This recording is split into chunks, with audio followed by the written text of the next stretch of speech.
સુરતમાં સાવલી પોલીસ મથકના પોલીસ કર્મચારીની સરાહનીય કામગીરી સામે આવી છે, જેમાં સાવલી વિસ્તારમાં આવેલા એક ખેતરમાં યુવતીએ ઝેરી દવા પી લીધી હતી. પોલીસ કર્મી યુવતીને ખભે ઉંચકી કાદવ ભરેલા ખેતરમાં દોડ્યા હતા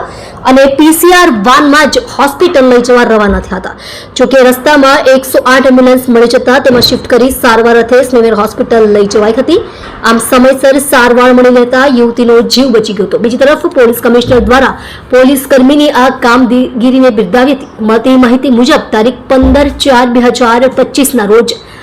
સારોલી પીસીઆર વાન 66 ના in-charge head constable Ajmalbhai Vardaji નાઓને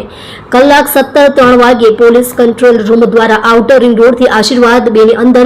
સણિયા Hemad ગામ ખેતરમાં એક ઈસમે દવા પી લીધેલ છે તેવો મેસેજ મળતા પીસીઆર વાન 66 ના ઇન્ચાર્જ હેડ કોન્સ્ટેબલ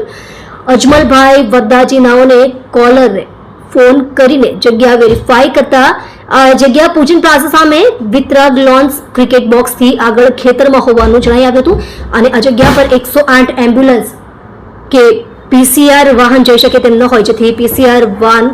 66 ના in-charge head constable Ajmalbhai Vardaji નાઓ પગપાળા ચાલી ખેતરથી અંદર તપાસ કરતા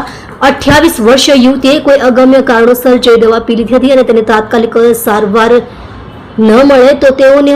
જીવ પણ ગુમાવે તેવી હોય, જેથી પીસીઆર વાન 66 ના ઇન્ચાર્જ હેડ કોન્સ્ટેબલ અજમલભાઈ વરદાજીએ યુવતીને પોતાના ખભા પર ઉચકીને કાદવ અને અવ્યવસ્થિત રસ્તા વચ્ચે ફરી પગપાળા બહાર લાવ્યા હતા અને 108 એમ્બ્યુલન્સની રાહ જોયા વગર પીસીઆર વાનમાં બેસાડીને શાયોના પ્લાઝા ખાતે આવતા 108 એમ્બ્યુલન્સ આવી જતા જેઓને 108 એમ્બ્યુલન્સ શિફ્ટ કરીને સ્નેહર હોસ્પિટલ ખાતે સમયસર સારવાર અર્થે મોકલી આ મહિલાનો જીવ બચાવી તેમજ આવું પગલું ન ભરવા સારો in charge head constable Ajmalbhai Vardaji તથા શી ટીમના માણસોની સાથે મજકૂર મહિલાનું કાઉન્સેલિંગ કરવામાં આવ્યું હતું. પોલીસ કર્મીની આ સરાહનીય કામગીરીને પોલીસ કમિશનર દ્વારા બિરદાવવામાં આવી હતી. તમે જોઈ રહ્યા છો ગુજરાત સમ્રાટ news channel, chief editor Bhavesh પાટીલની સાથે.